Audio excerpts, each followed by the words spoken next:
Le karma est-il injuste? La vérité choquante du Bouddha.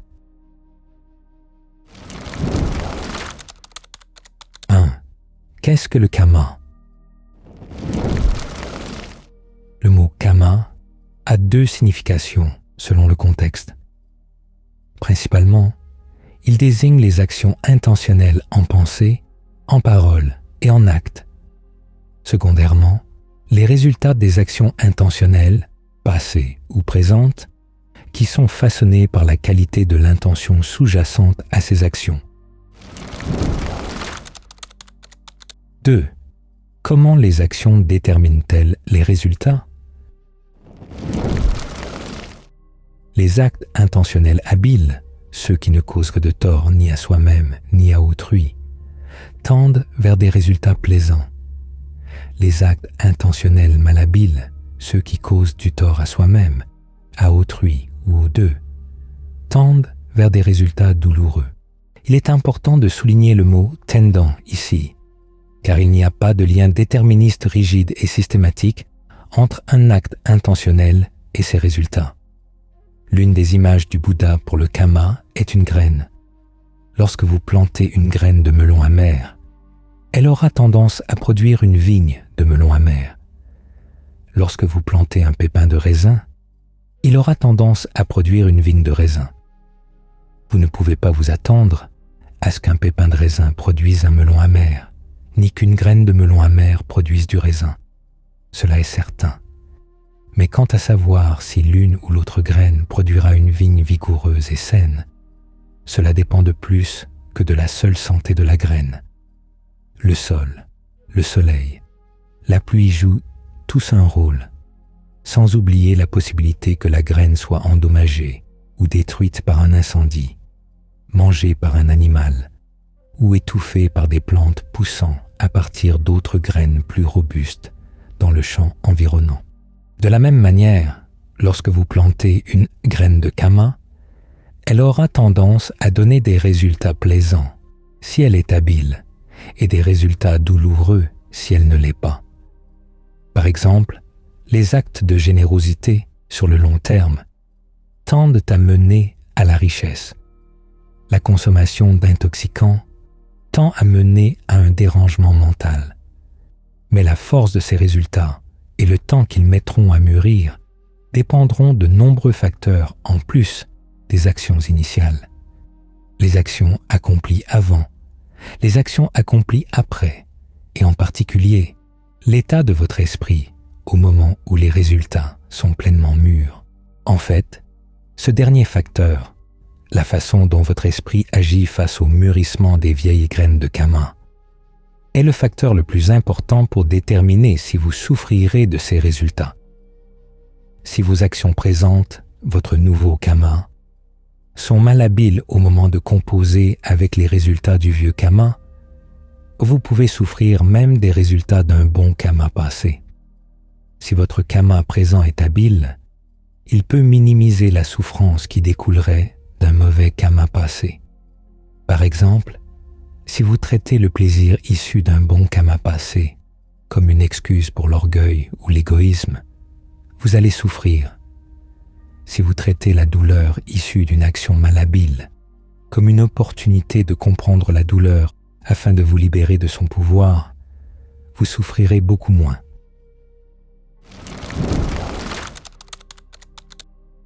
« 3. Si vos intentions influencent la qualité du résultat, cela signifie-t-il que toute action accomplie avec de bonnes intentions tendra vers un bon résultat?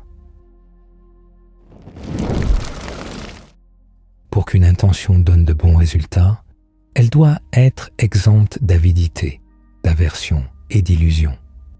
Or, il est possible qu'une intention soit bienveillante, mais basée sur l'illusion, laquelle peut facilement masquer une aversion ou une avidité subtile. Dans ce cas, agir selon cette intention mènerait à de mauvais résultats. Croire, par exemple, qu'il y a des moments où la ligne de conduite compatissante serait de tuer, de mentir ou d'avoir des rapports sexuels illicites. Pour donner de bons résultats, une action doit être non seulement bonne, mais aussi habile. En d'autres termes, exempte d'illusions. Pour minimiser l'illusion, vous devez acquérir une expérience pratique de ce qui donne réellement de bons résultats à long terme et de ce qui n'en donne pas. C'est pourquoi le Bouddha s'est entraîné à développer 3 qualités dans ses actions. La sagesse, visée à agir pour le bonheur à long terme, la compassion, avoir l'intention de ne nuire à personne par ses actions, et la pureté, vérifier les résultats réels de ses actions et apprendre de ses erreurs pour ne pas être dupé par une intention qui semble sage et compatissante, mais qui ne l'est pas réellement. C'est en développant la pureté de cette manière que les bonnes intentions sont entraînées à devenir habiles. Au-delà de cela, il existe 2 niveaux principaux d'habileté, les actions habiles qui mènent à une bonne renaissance et celles qui mènent au-delà de toute renaissance, vers le nibbana, nirvana, une dimension totalement hors de l'espace et du temps, et totalement exempte de souffrance. 4. Combien de temps durent les résultats du karma? Cela dépend de l'action originelle et des actions qui l'entourent. Parfois, ils ne durent qu'un instant, parfois pendant une période de cette vie, après quoi ils prennent fin. Parfois, ils durent jusqu'à la vie suivante, et d'autres fois, s'ils sont vraiment puissants, ils peuvent durer pendant de nombreuses vies. Il existe également des cas où les résultats d'une action n'apparaîtront ni dans cette vie, ni même dans la suivante, car vos autres actions empêchent leur manifestation. Dans ce genre de cas, les résultats ne se manifesteront que dans une vie ultérieure. Mais le fait d'être né avec un mauvais karma issu d'une vie passée ne signifie pas que vous devrez en souffrir tout au long de cette vie. Le Bouddha décrit 3 types de malades, ceux qui guériront même sans médicament, ceux qui ne guériront que s'ils reçoivent un médicament, et ceux qui ne guériront pas même avec un médicament. C'est parce que le deuxième groupe existe que les médecins donnent des remèdes aux 3 groupes, car il est impossible de savoir à l'avance à quel groupe appartient un malade. De la même manière, si vous êtes né pauvre par manque de générosité passée, rien n'indique que vous deviez le rester. Certains sortent de la pauvreté avec peu d'efforts. C'est un cas où le vieux karma s'épuise simplement de lui-même. D'autres n'en sortent que s'ils font un effort. Un cas où le nouveau karma peut hâter la fin du vieux karma, et certains n'en sortiront pas, quel que soit leur travail. Un cas où le vieux karma est vraiment puissant. C'est parce que le deuxième groupe existe que l'on doit faire tout son possible pour contrer les effets du vieux karma. Même si ces efforts ne portent pas leurs fruits dans la vie présente, ils constitueront la base d'un bonheur futur.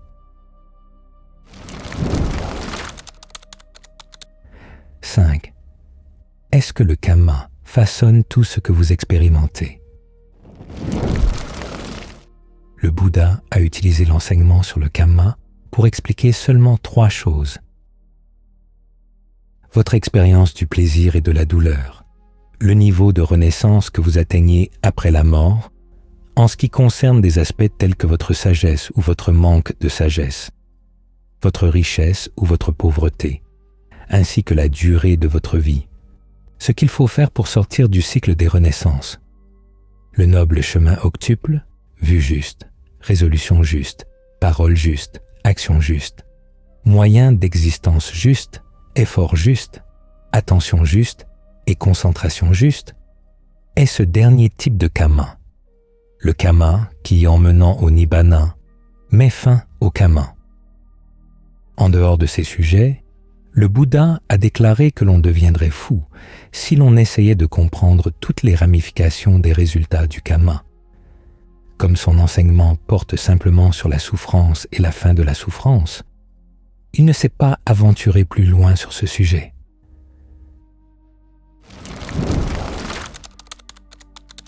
6. Est-il vrai que, si vous voulez voir les actions passées d'une personne, regardez sa condition présente. Si vous voulez voir sa condition future, regardez ses actions présentes. C'est beaucoup trop simpliste. Cela impliquerait que vous n'avez qu'un seul compte de karma, comme un compte bancaire, où votre situation actuelle afficherait le solde final. Comme mentionné plus haut, le karma ressemble à des graines dans un champ. Vous plantez des graines de karma dans votre champ avec chaque intention, et ces graines mûrissent à des rythmes différents. Vous avez donc une multitude de comptes de karma à différents stades de développement. Tout ce que vous pouvez voir à un moment donné, ce sont les graines qui sont en train de germer. Quant aux autres graines qui n'ont pas encore germé, qu'elles soient bonnes ou mauvaises, vous ne pouvez pas du tout les voir. 7. Existe-t-il un principe général sous-jacent à la manière dont ces graines de karma interagissent? Oui. En décrivant les facteurs menant à la souffrance, le Bouddha a expliqué le schéma sous-jacent comme une combinaison de deux principes causaux. Dans le premier principe, les résultats apparaissent en même temps que leur cause et disparaissent en même temps qu'elle. Quand ceci est, cela est. Quand ceci n'est pas, cela n'est pas. C'est la causalité dans l'instant présent. Dans le second principe, l'apparition d'une cause entraîne l'apparition du résultat, soit dans le présent, soit ultérieurement. La cessation de la cause entraîne la cessation du résultat, là encore, soit dans le présent, soit plus tard. C'est la causalité qui s'étend dans le temps.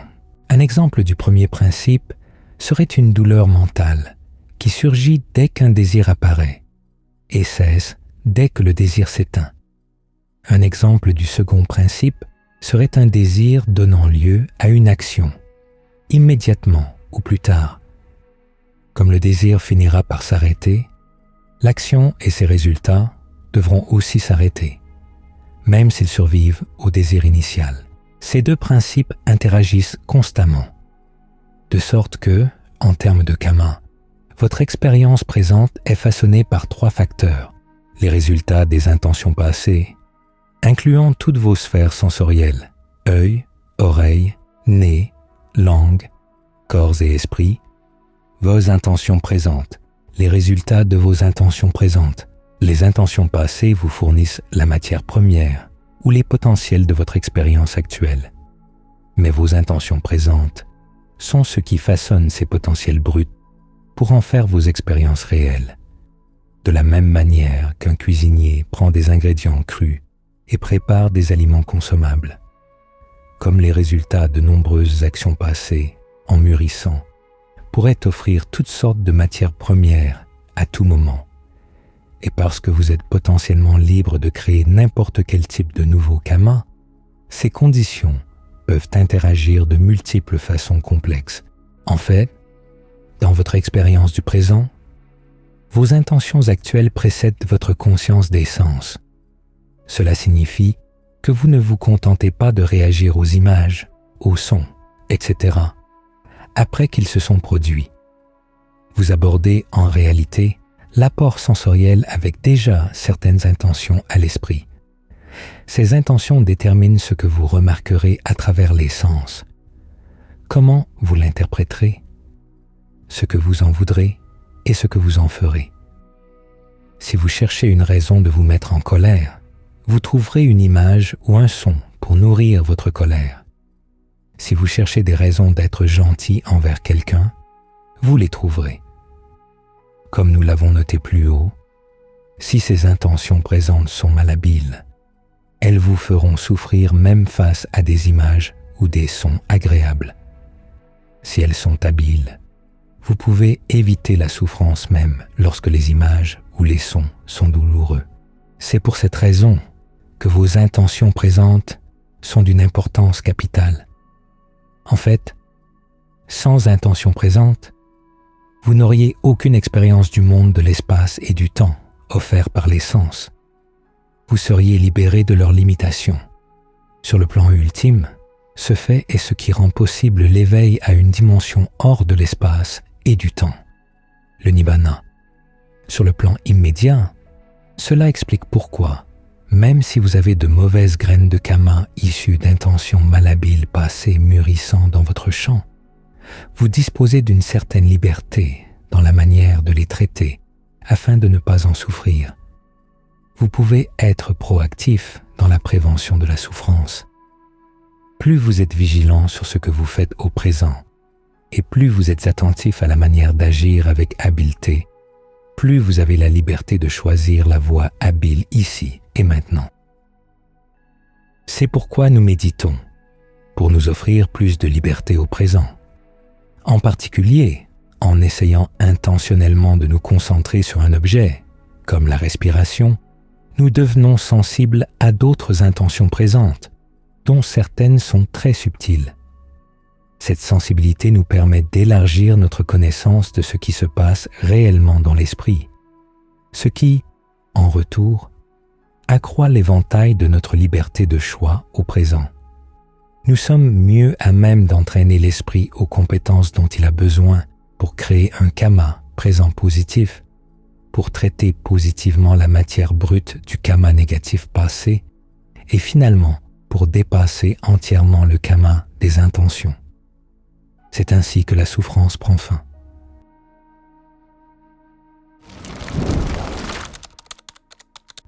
8. Si nous avons une liberté de choix dans l'instant présent, cela signifie-t-il que nous avons un libre arbitre? À un certain point, oui, comme sur tant d'autres sujets. Le Bouddha a adopté une voie médiane entre les deux extrêmes du déterminisme et du libre arbitre total. Si toute votre expérience était prédéterminée par le passé, que ce soit par un destin impersonnel, le dessein d'un Dieu créateur, ou vos propres actions passées, toute l'idée d'un chemin de pratique vers la fin de la souffrance n'aurait aucun sens. Kara 3.5. Vous ne pourriez pas choisir de suivre un tel chemin, et il n'y aurait d'ailleurs pas de chemin à choisir en premier lieu. Tout aurait déjà été décidé pour vous. Mais si, à l'autre extrême, vos choix dans l'instant présent étaient totalement libres, sans aucune contrainte du passé, cela signifierait que vos choix actuels n'auraient, en retour, aucun impact sur l'avenir. Ce serait comme s'agiter dans le vide. Vous pourriez bouger les bras dans n'importe quelle direction. Vous n'iriez nulle part. Le Bouddha prenait cette question tellement au sérieux que, bien qu'il cherchait rarement à débattre avec d'autres enseignants, il le faisait s'ils enseignaient le déterminisme ou le chaos d'une liberté totalement aléatoire. En revanche, il enseignait que nous avons un potentiel de libre choix dans l'instant présent, mais que ce potentiel peut être limité par des actions malhabiles passées. Ces limitations se font sentir tant dans l'éventail des conditions extérieures que ces actions mettent à votre disposition, que dans l'éventail des habitudes que vous avez développées intérieurement.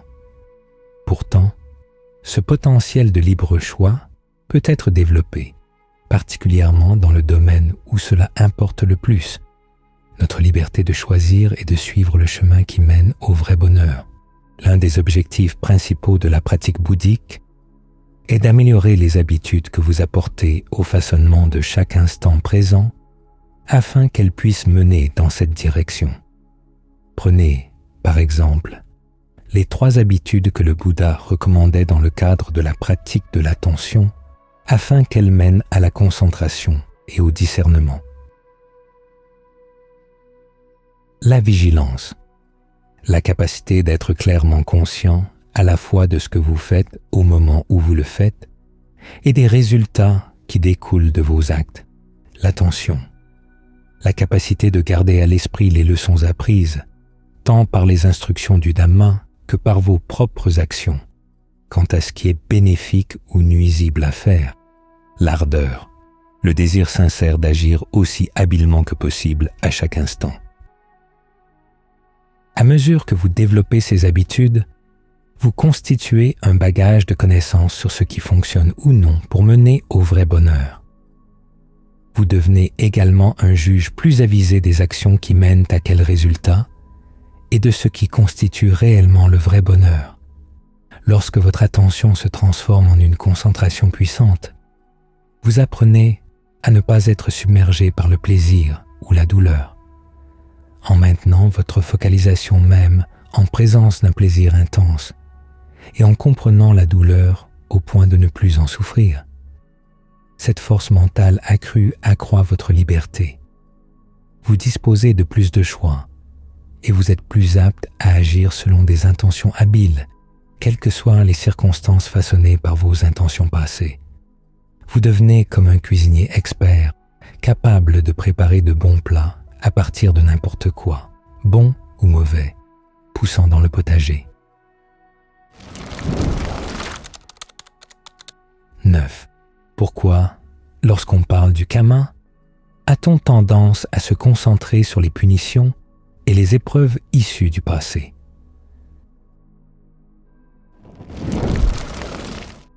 Parce qu'ils ignorent le rôle positif que le karma présent peut jouer dans le façonnage de votre vie. Ils pensent que le karma passé est déterministe, vous laissant impuissant face au malheur dans l'instant présent, ce qui n'est pas du tout la façon dont le Bouddha enseignait le karma. En fait, lorsqu'il introduisait le sujet du karma auprès de ses auditeurs, il se concentrait sur la manière dont il vous donne du pouvoir dans l'instant présent, tout en permettant à des qualités que nous savons tous être bonnes, comme la générosité et la gratitude, d'avoir réellement un sens. Voici pourquoi. En termes de prise de pouvoir, les enseignements du Bouddha sur le karma et la causalité expliquent pourquoi nous pouvons développer des compétences qui mènent à la fin de la souffrance. D'une part, parce que certaines actions tendent à mener à certains résultats, nous pouvons apprendre des actions passées le schéma général de ce qui fonctionnerait ou non pour mener à plus de bonheur. Si la relation entre les actions et les résultats était totalement aléatoire, nous ne pourrions apprendre aucune compétence. D'autre part, si les actions passées déterminaient totalement votre situation présente, y compris vos actions actuelles, vous n'auriez pas la liberté de choisir d'apprendre une compétence en premier lieu. Ainsi, la combinaison bouddhique d'influence causale et de liberté de choix offre précisément les conditions nécessaires pour que nous puissions développer, dans nos actions, des compétences qui mèneront au bonheur que nous désirons. Quant aux bonnes qualités du cœur, si nos actions étaient totalement prédéterminées, la générosité n'aurait rien de spécial. Les gens donneraient, non pas parce qu'ils le vous voyaient, mais parce qu'ils n'auraient pas le choix. Il n'y aurait aucune raison d'être reconnaissant pour le bien que d'autres personnes ont fait pour nous. Elles n'auraient eu aucun choix en la matière, mais parce que les gens possèdent une certaine liberté de choix. Le choix d'être généreux est une chose louable. Cela signifie que vous êtes sensible aux besoins des autres et que vous pouvez réfréner votre propre égoïsme et votre propre avidité. Et lorsque d'autres personnes nous aident, elles méritent notre gratitude. Leur aide a pu leur causer des difficultés, mais elles ont choisi de le faire pour nous par pur élan du cœur. En fait, l'une des premières leçons que le Bouddha enseigne sur la liberté de choix réside dans la pratique de la générosité. C'est lorsque nous offrons un cadeau pour la première fois, non pas parce qu'on nous l'a ordonné, mais parce que nous le voulons, que nous commençons à réaliser que nous n'avons pas à être menés par notre égoïsme et notre avidité. Pour protéger le sentiment de liberté entourant cet acte, il a enseigné à ses moines de n'exercer aucune pression sur leur soutien pour qu'ils donnent. Au lieu de cela, les moines doivent enseigner aux gens à donner là où ils se sentent inspirés. C'est ainsi que la liberté de choix devient réelle dans la vie des gens. 10. Vous dites que certaines actions tendent à mener à certains résultats. Pouvez-vous donner quelques exemples? Oui. Du côté malhabile, le Bouddha a noté ces tendances. Tuer à une vie courte, voler à la perte de richesse, l'inconduite sexuelle, avoir des rapports avec des mineurs, avec des personnes déjà engagées dans une autre relation, ou avec celles ayant fait vœu de célibat, à la rivalité et à la vengeance, mentir, à être mal représenté et faussement accusé, le discours divisif, à la rupture de vos propres amitiés, les paroles dures, à entendre des sons déplaisants, le bavardage futile, à entendre des paroles qui ne valent pas la peine d'être prises à cœur, consommer des intoxicants, au dérangement mental, battre les autres, à la maladie et à une mauvaise santé, être de mauvaise humeur et facilement irrité, à la laideur, être envieux, à être sans influence, être peu généreux, à la pauvreté, être irrespectueux et arrogant, à une naissance de bas rang, ne pas interroger les personnes instruites sur ce qu'il faut faire pour amener un bonheur à long terme, à un manque de discernement. Ce sont là quelques-uns des résultats les plus légers découlant de ces actions. Si vous vous y engagez de manière répétée, elles peuvent mener aux royaumes inférieurs de renaissance, tels qu'une renaissance en tant qu'animal commun, en enfer ou en tant que fantôme affamé. Dans le bouddhisme, tous ces états sont temporaires et prendront fin lorsque le pouvoir des actions y ayant mené s'épuisera. Il est également possible que les actions malhabiles aient un effet boule de neige, où une action malhabile rend plus probable le fait de s'engager dans d'autres actions malhabiles, toutes en vous plaçant dans une position où vous ne voulez pas entendre les vérités sur les résultats à long terme de vos actes. Cela augmente la probabilité que vous commettiez encore plus d'actes malhabiles. La poursuite du pouvoir est particulièrement nocive à cet égard. Vous devez nuire à ceux qui menacent votre pouvoir, et quand vous vous habituez à faire du mal, vous ne voulez plus entendre la vérité sur ce que les actions nuisibles peuvent vous faire. Cela rend de moins en moins probable un changement de comportement. Du côté habile, l'opposé des actions ci-dessus peut mener à des renaissances supérieures, dans les royaumes humains ou célestes, qui durent également tant que les actions y ayant mené donnent encore des résultats. Par exemple, le Bouddha a remarqué ces relations causales, s'abstenir de tuer à une longue vie, s'abstenir de voler à l'absence de perte de richesse, s'abstenir d'inconduite sexuelle à la libération de la rivalité et de la vengeance, et ainsi de suite. 11. Si le fait de nuire à autrui a tendance à entraîner la maladie dans la vie suivante, la maladie dans cette vie est-elle toujours le résultat d'un karma passé?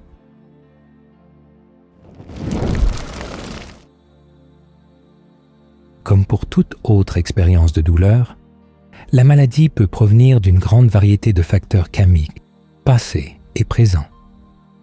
Vous l'avez déjà remarqué vous-même. Lorsque vous mettez intentionnellement votre doigt dans le feu, la douleur qui en résulte ne provient pas d'une action de votre vie antérieure. Elle provient d'un choix que vous avez fait ici et maintenant. Le Bouddha lui-même s'est opposé à l'idée que toute douleur provient du karma passé et, au cours de son argumentation, il a fourni une liste d'autres facteurs pouvant donner naissance à la maladie. Cette liste est issue des croyances médicales de son époque et, bien qu'elle inclue de nombreuses autres causes que le karma passé, comme un déséquilibre chimique des éléments du corps, le changement des saisons ou un mauvais entretien du corps. Toutes les causes incluses dans cette liste relèvent de ce que, dans un autre discours, il identifie soit comme du karma passé, soit comme du karma présent. Sa liste transmet donc 2 points. Premièrement, lorsque le karma menant à une maladie se manifeste, il s'inscrit souvent dans les lois reconnues par la science. Lorsque c'est le cas, comme pour un résultat dû à une mauvaise alimentation ou à la chimie corporelle, les connaissances de la science médicale peuvent être utilisées pour l'atténuer, si la personne a le bon kamma, de pouvoir trouver le traitement approprié. Deuxièmement, certaines maladies proviennent principalement du kamma passé, d'autres principalement du kamma présent. S'il s'agit d'une maladie liée au kamma présent, provenant, par exemple, d'un mauvais traitement du corps ou d'attitudes mentales malsaines, elle peut disparaître lorsque le kamma présent change. S'il s'agit d'une maladie liée au kamma passé, il arrive que le traitement présent puisse la faire disparaître, auquel cas, les graines de bon kamma mûrissent pour contrer l'effet des graines de mauvais kamma. Mais il arrive aussi que le kamma passé soit si puissant qu'aucun traitement ne puisse aider. Dans des cas comme celui-ci, cependant, votre kamma présent, vos attitudes, vos intentions et vos compétences mentales peut être modifié de sorte que, même face à la maladie du corps, votre esprit n'est pas à souffrir. 12. Le kamma peut-il entraver les progrès dans la pratique du Dhamma? Lorsque le Bouddha parle des personnes qui peuvent ou non atteindre l'éveil en entendant le Dhamma, il se concentre principalement sur le kamma présent, le fait de prêter attention, d'avoir du respect pour l'enseignement et d'avoir la volonté de comprendre. Mais il mentionne aussi des cas où le kamma passé peut faire obstacle. Le cas principal étant celui d'une personne née avec un discernement émoussé. Cependant, même si votre discernement est faible, il existe des moyens de compenser. Comme le recommande le Bouddha, essayez de trouver des personnes sages et demandez leurs conseils sur ce qui est habile ou non, ce qui est blâmable ou non, ce qui, si vous le faites, mènera au bonheur à long terme, ce qui, si vous le faites, mènera au préjudice et à la souffrance à long terme. Ensuite, essayez de mettre leurs instructions en pratique et posez-leur des questions lorsque vous n'obtenez pas de bons résultats. Pourtant, il existe 5 actions qui, si elles sont commises dans la vie présente, peuvent rendre impossible l'accès à l'éveil dans cette vie, ou même une bonne renaissance immédiatement après la mort. Elles peuvent avoir cet effet, même si la personne qui les a commises a par ailleurs une attitude favorable envers le Dhamma. Ces actions sont tuer sa mère, tuer son père, tuer un arahant, un disciple du Bouddha pleinement éveillé, faire saigner le Bouddha par intention malveillante et provoquer une scission dans le Sangha, l'ordre des moines. Si elles ont été commises dans une vie antérieure, ces actions ne rendent pas le progrès impossible. On dit que l'un des principaux disciples du Bouddha a tué ses parents dans une vie il y a des éons. Mais leurs conséquences peuvent persister d'autres manières pendant longtemps. Pour cette raison, vous devez éviter ces actions à tout prix. 13. Quelle est la meilleure façon d'agir si vous savez que vous avez accompli des actes malhabiles par le passé? Tout d'abord, rappelez-vous que chaque instant où vous êtes encore en vie vous offre l'opportunité de changer de comportement et de vous engager dans des actions habiles. Souvenez-vous également que les actions tendent à donner certains résultats et que ces tendances peuvent être renforcées ou affaiblies par d'autres actions. Cela signifie que si vous avez agi de manière malhabile, mais que, voyant l'erreur de vos voies, vous commencez à agir plus habilement, vos nouvelles actions affaibliront les résultats de vos anciennes actions malhabiles. En fait, le Bouddha souligne que le simple fait d'affirmer l'intention d'agir habilement constitue déjà un premier pas positif. Ainsi, si vous avez fait quelque chose de malhabile, reconnaissez que l'action était malhabile et mauvaise, Mais sachez que les sentiments de remords et de culpabilité n'effaceront pas ce que vous avez déjà fait. En fait, trop de remords ou de culpabilité peuvent même saper votre confiance dans votre capacité à changer. Prenez ensuite la résolution de ne plus jamais répéter cette action. Pour renforcer votre résolution, tant pour votre propre bien que pour celui des autres, diffusez des pensées de bienveillance et de compassion envers vous-même et envers tous les êtres. Si vous pouvez maintenir une attitude de bienveillance envers tous, en souhaitant que chacun agisse de manière à atteindre le vrai bonheur et en étant heureux d'aider chacun dans cette direction, vous serez moins enclin à leur causer ou à vous causer d'autres torts.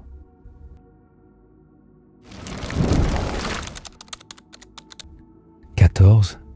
Pouvez-vous échapper aux conséquences d'actions malhabiles en demandant à d'autres de les faire pour vous? Non. En fait, l'une des pires façons de nuire aux autres est de les amener à agir de manière malhabile, car ces actions deviennent alors leur propre karma. Et le fait que vous les ayez poussés à se nuire à eux-mêmes constituerait un mauvais karma pour vous. 15. Est-il possible de brûler le vieux karma, par exemple, en supportant simplement la douleur? Non. À l'époque du Bouddha, un groupe d'ascètes appelé les Nigantas croyaient pouvoir brûler le vieux karma en ne réagissant pas à la douleur de leurs austérités. Le Bouddha a réservé certains de ses sarcasmes les plus acérés à cette croyance. Comme il le disait, les Nigantas auraient dû remarquer que la douleur ressentie pendant leurs austérités s'arrêtait dès qu'ils cessaient ces pratiques, ce qui signifiait que la douleur n'était pas le résultat d'un vieux karma en train de brûler, mais de leur karma présent, celui d'entreprendre ces austérités. Pourtant, il est possible d'affaiblir les résultats d'un mauvais karma passé. Le Bouddha comparait le mauvais karma passé à un gros bloc de sel. Si vous mettez ce sel dans un petit verre d'eau, vous ne pouvez pas boire l'eau, car elle est trop salée. Mais si vous le jetez dans un grand fleuve d'eau propre, l'eau du fleuve ne devient pas trop salée pour être bue. Le fleuve représente ici un esprit qui a développé 4 qualités, une bienveillance et une équanimité illimitée. Souhaitez le bonheur de tous les êtres, tout en restant équanime, en voyant que certains sont actuellement au-delà de toute aide, car ils refusent de créer les causes du vrai bonheur, afin de concentrer vos énergies non pas sur la tentative futile de les changer, mais sur les domaines où vous pouvez faire une différence, une vertu mature. Évitez de tuer, de voler, d'avoir des rapports sexuels illicites, de mentir et de consommer des intoxicants. Un discernement mature. Comprendre les causes de la souffrance et maîtriser les compétences nécessaires pour y mettre fin. La capacité de ne pas laisser le plaisir ou la douleur submerger l'esprit. Lorsque l'esprit a renforcé ces 4 qualités, les résultats du mauvais karma passé le touchent à peine. 16. Les rituels peuvent-ils mettre fin au vieux karma? La prière le peut-elle? Un être éveillé peut-il mettre fin à mon vieux karma pour moi? Non, non et non. Les 4 qualités permettant d'affaiblir le vieux karma, énumérées à la question précédente, sont des compétences. Des compétences de ce genre ne peuvent pas être maîtrisées simplement en suivant une formule rituelle, et personne d'autre, quel que soit son niveau d'éveil, ne peut les maîtriser pour vous.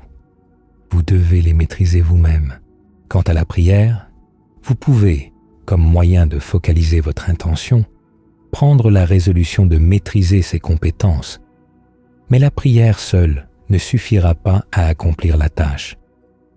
Comme le disait le Bouddha, si les résultats pouvaient être obtenus simplement par la prière, qui dans ce monde serait laid, souffrant ou mourrait jeune. 17. Le pardon a-t-il un effet sur le karma? Il ne peut pas effacer les effets du vieux karma négatif, mais il peut aider à prévenir le nouveau. Lorsque les gens vous font du tort, il est toujours sage de leur pardonner. Bien que cela n'annule pas le mauvais karma de leurs actes, cela vous retire de ce que le Bouddha appelait Vera, ou l'animosité, cette bataille de boue karmique consistant à essayer de régler de vieux comptes. Vous vous consolez à l'idée que si vous n'aviez pas ce type de karma dans votre propre passé, vous n'auriez pas subi ce tort en premier lieu. En fait, à la lumière de la Renaissance, vous ignorez depuis combien de temps ces va-et-vient karmiques durent déjà. Si vous essayiez de vous venger, vous ne feriez que poursuivre cette bataille de boue, créant davantage de ce karma qui tendrait à mener à un nouveau cycle du même genre. Est-ce ce que vous voulez? Sinon, pardonnez à l'autre partie. Cela ne signifie pas que vous devez les aimer. Vous vous promettez simplement de ne pas chercher à leur rendre l'appareil. En étant généreux dans votre pardon, vous ne posez aucun danger pour les autres, même pour ceux qui vous ont fait du tort, et ainsi, vous ne posez aucun danger pour vous-même. En montrant le bon exemple de cette manière, vous pourriez également inspirer les autres à pardonner à leur tour. Cela les aidera à ne plus être un danger pour eux-mêmes non plus. De cette façon, vous ne faites pas que penser à la bienveillance, mais vous faites preuve de bienveillance en action envers toutes les parties. Comme le disait le Bouddha, les animosités ne prennent pas fin par plus d'animosité, mais en mettant l'animosité de côté.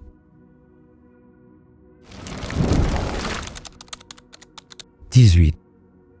Pouvons-nous savoir avec qui nous avons eu des relations karmiques dans des vies antérieures? Certaines personnes peuvent développer cette capacité grâce à la méditation. Cependant, le Bouddha n'encourageait pas la spéculation dans ce domaine, car cela ferait obstacle à l'effort de se libérer du karma, ce qui est le but même de son enseignement. Il a d'ailleurs remarqué un jour que, étant donné la durée extrêmement longue du processus de renaissance, il serait difficile de trouver quelqu'un qui n'ait pas été votre mère, votre père, votre sœur, votre frère, votre fille ou votre fils dans une vie antérieure. Nos rôles ont permuté à ce point. Il a fait ce commentaire, non pas pour encourager des sentiments sentimentaux envers chaque personne rencontrée, mais pour susciter un sentiment de désenchantement face au caractère éphémère de nos relations, et pour encourager le désir d'être libéré de tout ce spectacle. 19. Existe-t-il une chose telle que le karma de groupe? Ce n'est pas le cas que vous naissez d'abord dans un groupe particulier de personnes à un moment donné, et qu'ensuite, en conséquence de votre intégration, vous assumiez le karma commis par les membres précédents de ce groupe. C'est en fait l'inverse. D'abord, par vos propres intentions individuelles, vous développez un type particulier de karma. Ensuite, vous naissez dans un groupe de personnes qui ont un karma similaire dans leurs antécédents individuels. Selon les termes du Bouddha, nous sommes liés par le karma, ou parents par notre karma. Cela signifie que si un groupe particulier, une famille, une nation, subit des épreuves, ce n'est pas parce que les membres précédents de ce groupe ont créé un mauvais karma. C'est parce que les individus actuellement dans ce groupe ont un mauvais karma dans leurs propres antécédents individuels. Et souvenez-vous, les gens ne renaissent pas toujours, vie après vie, dans la même famille, le même groupe ethnique, la même nation, le même sexe ou même la même espèce. Parfois, une personne passe d'une classe d'oppresseurs à une classe d'opprimés, et parfois, l'inverse. L'image du Bouddha est celle d'un bâton lancé en l'air. Parfois, il retombe sur sa base, parfois sur sa pointe, parfois en plein milieu. Nous sommes des personnages glissants, changeant de rôle tout le temps.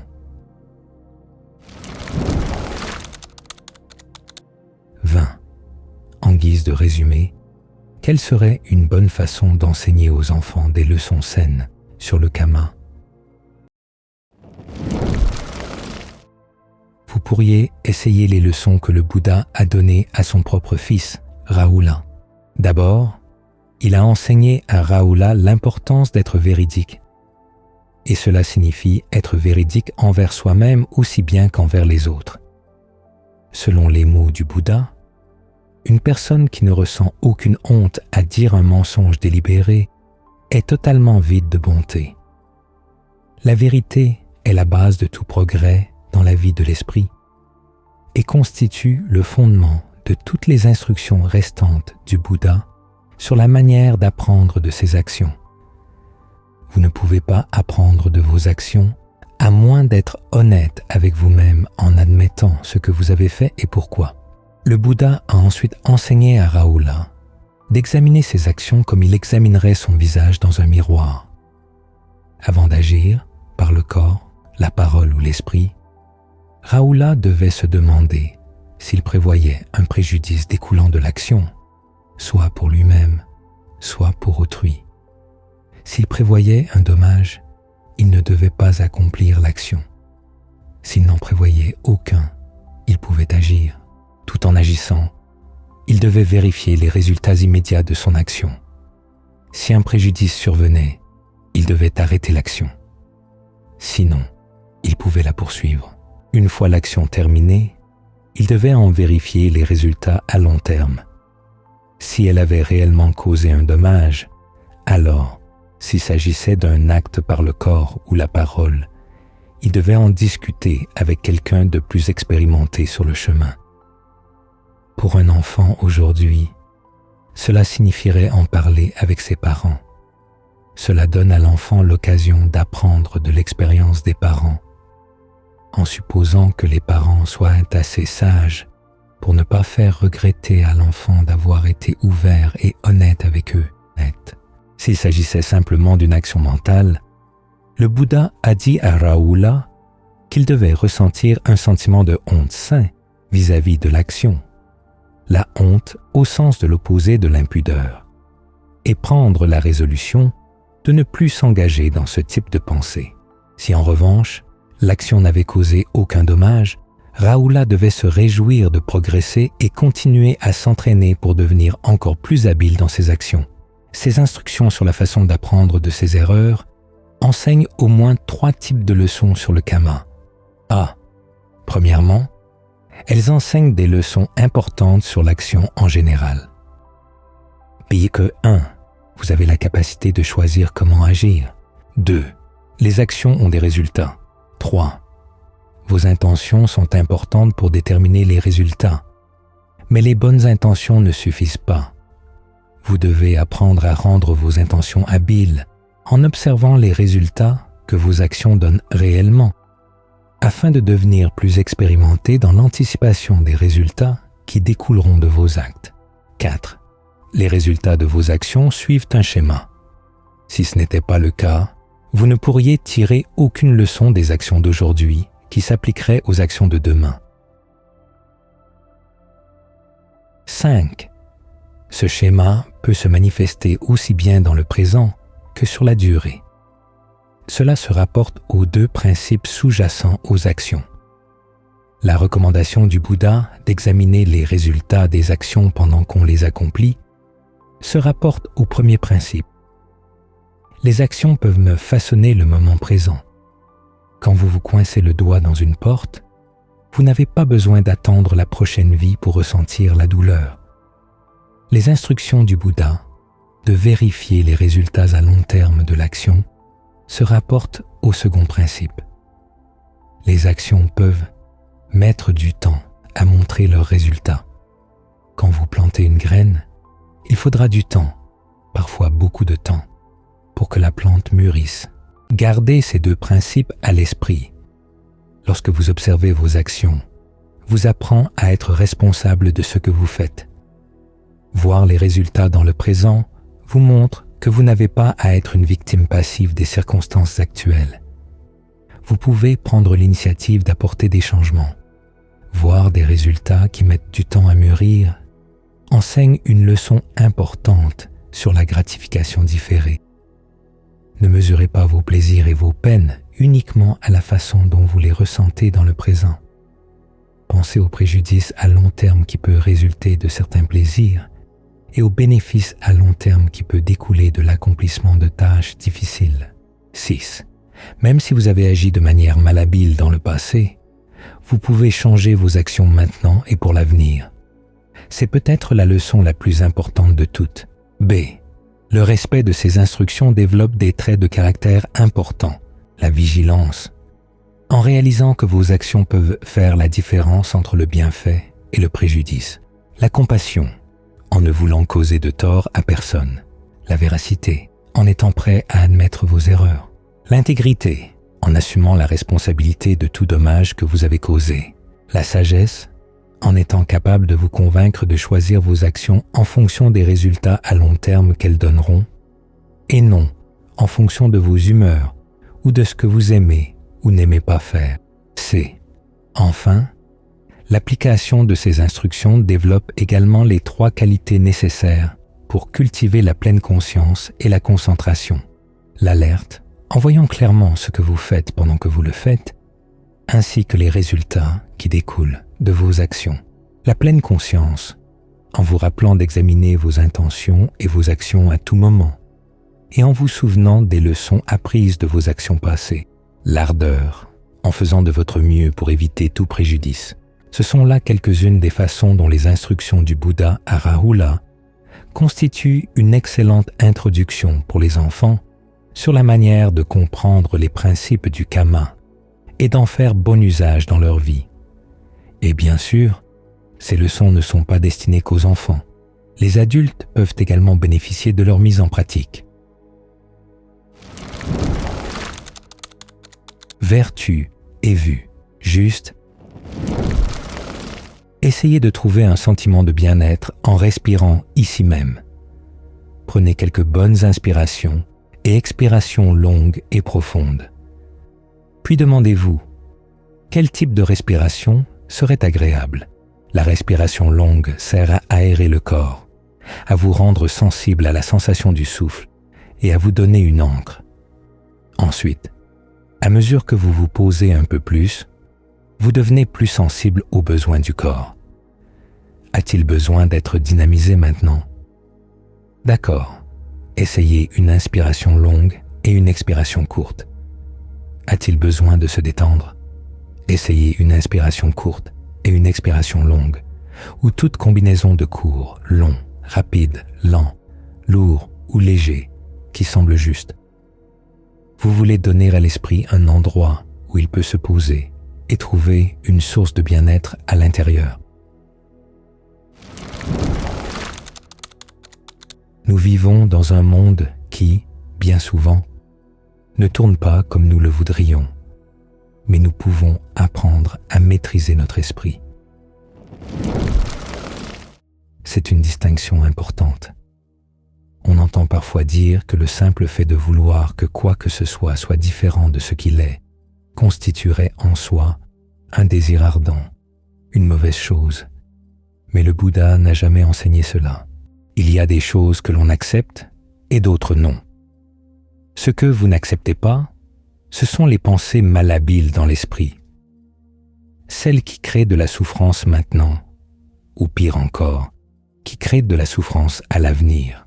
Le Bouddha disait qu'il existe certaines formes de pratiques qui peuvent être agréables sur le moment, mais qui causeront une souffrance à long terme. Alors, méfiez-vous d'elles. Il y en a d'autres qui sont difficiles maintenant, mais qui créeront du bien-être plus tard. Pour celles-ci, il disait que vous devriez être prêt à mettre de côté votre préférence pour le plaisir immédiat et à endurer la difficulté, car la personne sage regarde sur le long terme. Plus vous avez un sentiment de bien-être ici et maintenant, plus il est facile d'observer objectivement les choses extérieures dans lesquelles vous cherchez le bonheur. Le Bouddha identifie 5 moyens de bonheur qui sont tous très sujets à la perte. Dans certains cas, la perte peut être inévitable. Dans d'autres, cependant, elle peut être évitée. Et il s'avère que les domaines où la perte peut être évitée sont ceux où la perte est la plus grave. Or, le monde ne voit pas forcément les choses de cette manière. Les 3 domaines qui ne sont pas si graves, selon le Bouddha, sont la perte de votre richesse, la perte de votre santé et la perte de vos proches. Les proches ici sont de 2 sortes. Il y a vos parents par le sang et il y a ce que le Bouddha appelle les proches par la confiance, Visasa Parama Nyati. Vos parents les plus proches, disait-il, sont les personnes en qui vous avez confiance. Ces 3 éléments sont des domaines où nous cherchons du soutien dans notre quête du bonheur, mais ils peuvent nous décevoir. Mais cela, dit le Bouddha, n'est pas si grave. Il est toujours possible de trouver le bonheur sans richesse. Même lorsque vous n'êtes pas en bonne santé, il est possible d'entraîner l'esprit pour qu'il soit fort face à la maladie. Et même si vous perdez vos proches ou les personnes en qui vous avez confiance, il est possible d'apprendre à avoir confiance en soi-même.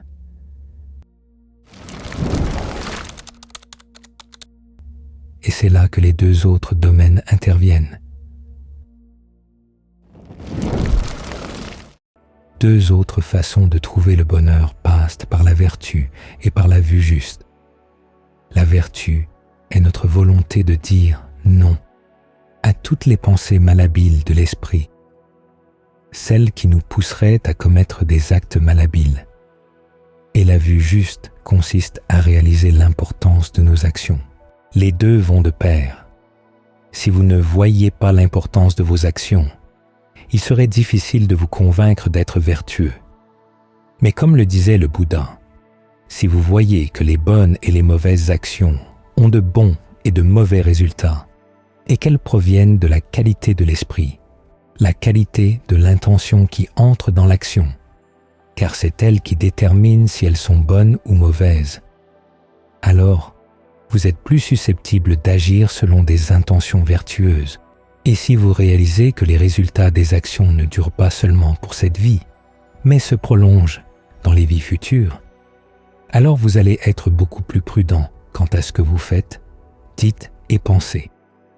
Et de cette manière, vous vous protégez. Ainsi, si vous percevez des impulsions à faire ou à dire des choses qui vont être nuisibles, vous savez comment dire non. Et vous êtes convaincu de l'importance de ce non. Vous ne dites pas non uniquement quand vous êtes de bonne humeur, pour ensuite jeter les préceptes par la fenêtre quand vous êtes de mauvaise humeur.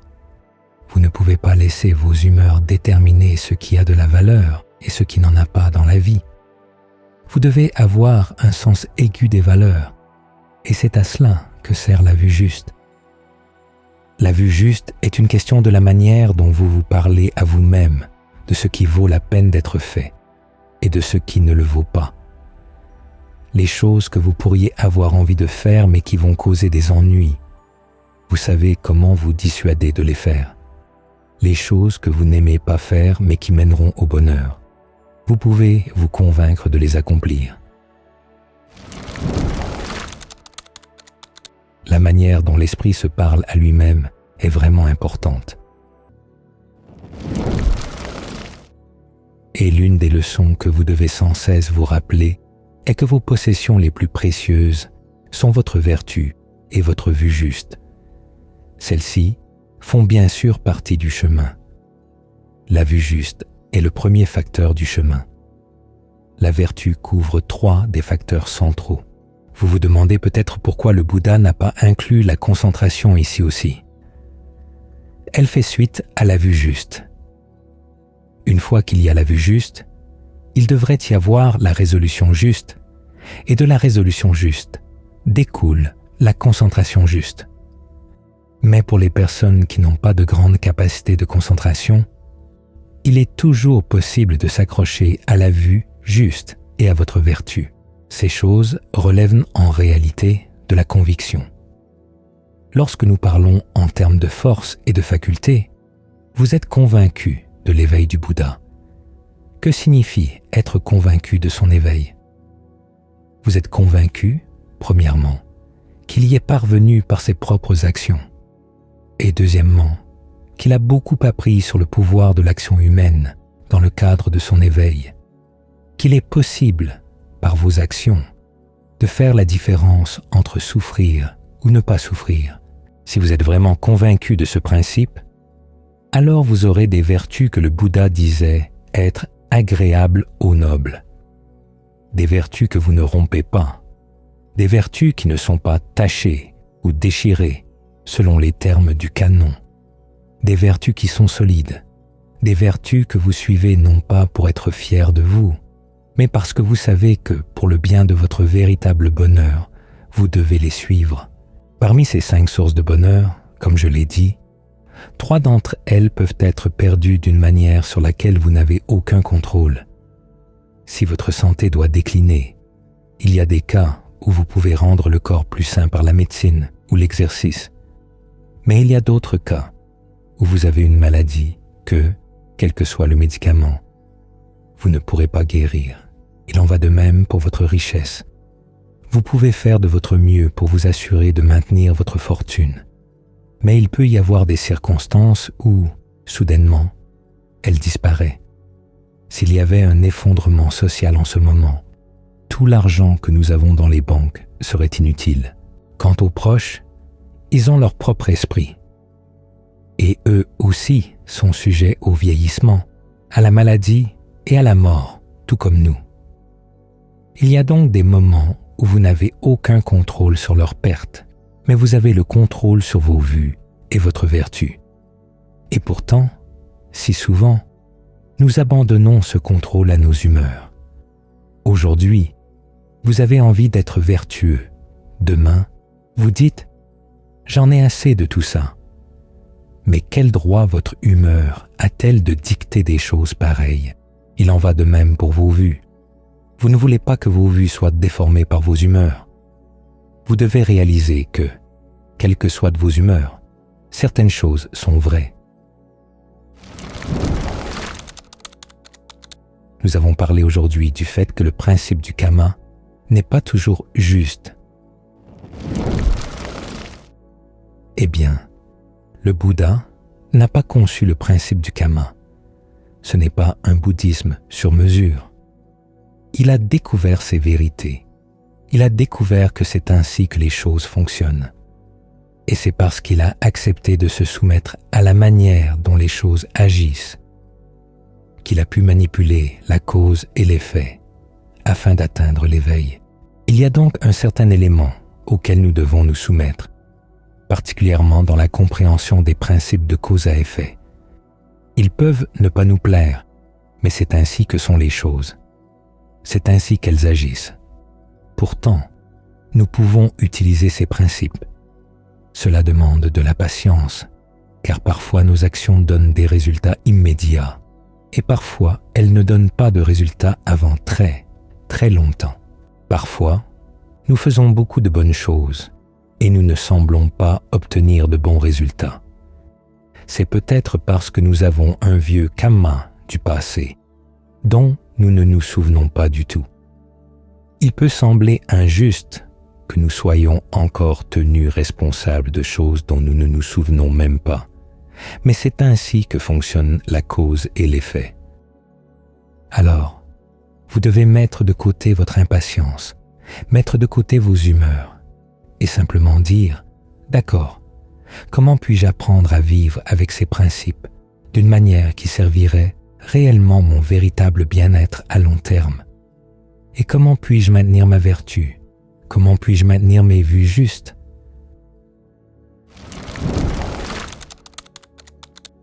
C'est un domaine où la détermination est vraiment appropriée.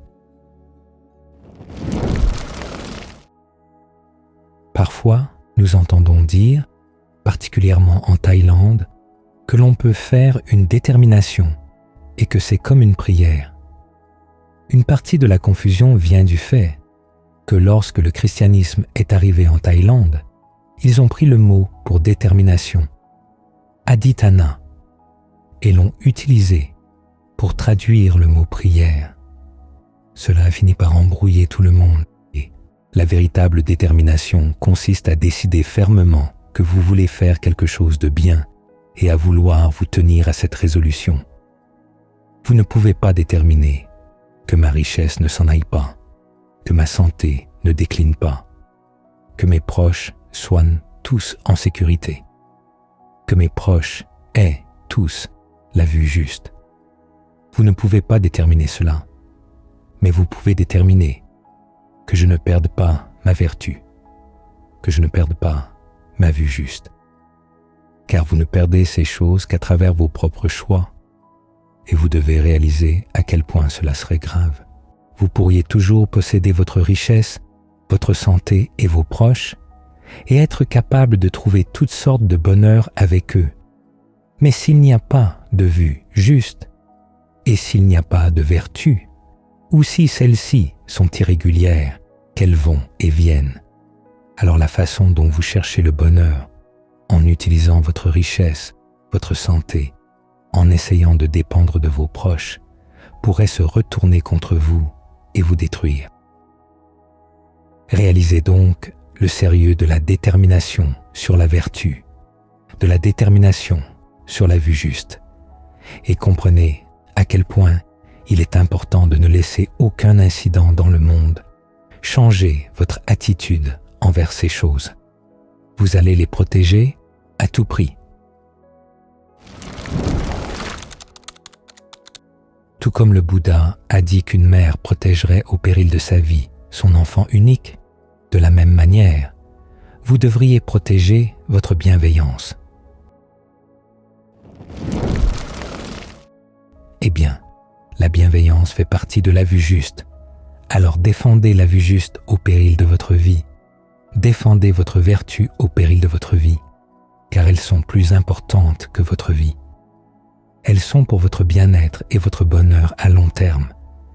Et ce terme, long terme, ne signifie pas seulement pour cette vie-ci. Prenez donc une vue d'ensemble. Nous vivons avec les résultats de nombreuses actions passées. Nous essayons de planter les graines du bonheur maintenant et pour l'avenir. Certaines graines peuvent ne germer dès maintenant. D'autres peuvent mettre du temps. Mais nous devons apprendre la patience, être en paix avec cela. Considérez votre patience comme étant vaste comme la terre, large comme le Gange, aussi exempte de marques que l'espace. En d'autres termes, quoi qu'il arrive, cela ne reste pas accroché dans l'esprit. C'est l'un de nos grands problèmes. La façon dont nous nous parlons de telle injustice, de telle autre, de la façon dont cette personne m'a maltraité, ou celle-là. C'est comme si des gribouillis couvraient tout notre esprit. Pas étonnant qu'il soit difficile d'y voir clair. Alors, essayez de rendre votre esprit comme l'espace. Quoi que vous écriviez sur l'espace, il ne reste rien. L'encre n'y reste pas. Quand vous parviendrez à développer ce genre d'attitude, alors votre détermination aura une chance de réussir.